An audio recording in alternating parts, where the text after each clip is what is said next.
Habari zenu jamani. Sisi kwa upendo wetu kwanza tunapenda kumshukuru Mwenyezi Mungu. Tumeweza kufika Dar es Salaam salama na tumeweza kuizoea hali ya hewa. Pia kingine tunaenda kuelekea mchezo wa kesho dhidi ya Simba. Tunaamini mechi ya kesho itakuwa ni mechi ngumu, lakini sisi kwa upande wetu makocha wametupa mbinu zote na tumeshajiandaa kwa asilimia zote.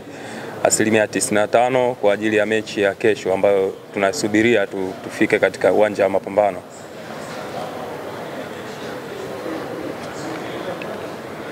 Shukrani sana Benedict Haule. Mnakutana na Simba ambayo mzunguko wa kwanza mlicheza wakashinda goli moja wakiwa ugenini.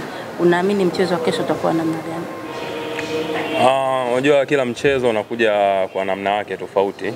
Tunaamini kwamba mechi ya kwanza, mkondo wa kwanza tulipoteza, ila kwa huu mkondo wa pili sisi tumejiandaa vizuri kwa sababu tumejua mahali fulani ambapo tulikosea. Kwa hiyo tumejipanga kwa ajili ya kutafuta pointi 3. Nakaribisha maswali kwa Benedict. Jina masomo. Wachezaji mkikaa mnazungumza Simba kwa sasa hivi baada ya kufanya vizuri kimataifa na maandalizi yenu ya wachezaji binafsi yalikuwaje, tofauti ni kwa wapi na tofauti na mechi nyingine mkicheza na Simba? Sisi kwa upande wetu tunaelewa kwamba Simba imetoka kucheza mashindano ya kimataifa, lakini sisi haituzuii sisi kwenda kupambana ili tuweze kupata alama 3.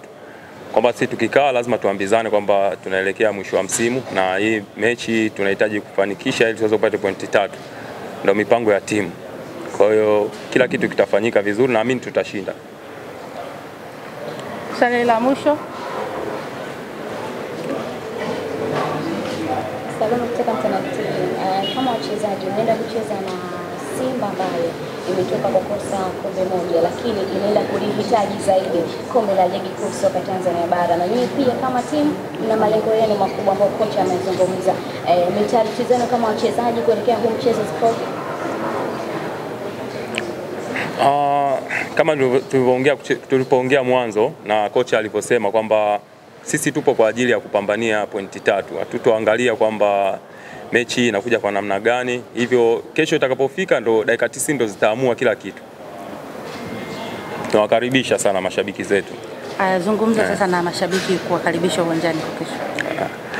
Si mashabiki zetu kwanza tunaomba waendelee kutusapoti.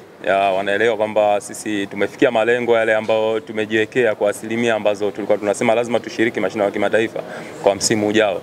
Na tunashukuru Mwenyezi Mungu limeweza kutufanikisha, lakini kingine kwamba mechi ya kesho ni mechi muhimu ambayo itaangaliwa na watu wengi. Kwa hiyo tunaomba kwa wale wana Singida wote wenye mapenzi mema waje watusapoti mechi ya kesho katika uwanja wa KMC ili tuhakikishe tunaweza kupata alama 3 muhimu.